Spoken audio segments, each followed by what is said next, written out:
Tapi kalau siapa yang jadi affiliate, super affiliate ni, apa kerja nak kena buat? Jawapan ni satu je, share link. Bila apa jadi affiliate, apa dapat link. Setengah orang nak buat konten, tak pandai lah buat konten, susah lah buat konten, tak pandai lah nak buat live. Saya ada sediakan dalam tu grup Telegram. Dalam Telegram tu, saya dah sedia semua benda, ambil, pergi post je.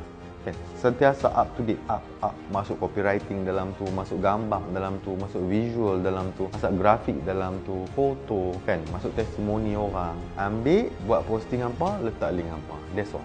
Kan? Support pertama tu ada, kan. Yang kedua adalah kita ada community support. Tengoklah apa benda nak tanya soalan, macam nak buat duit berapa banyak, apa boleh tengok macam mana dia bergerak. Kita support each other dalam ni, tolong menolong. Ada community group tu. Support yang ketiga, yang ni system support. Dalam semua benda ni dia bergerak by system tau. Ada AI, artificial intelligence di dalam group WhatsApp. Dalam tu boleh tanya semua kat chatbot tu. Tanya semua ke AI tu. So ini adalah benda-benda yang menarik bila buat super affiliate. Saya tahu apa nak tahu, tanya lanjut macam nak buat duit berapa banyak, nak kena buat berapa modal, apa masuk dalam grup. Saya sediakan satu grup. Tak sampai 15 minit, 20 minit, setengah jam apa dah tahu dah. Decide nak buat, tak buat pun tak apa. So saya jumpa dalam grup lah.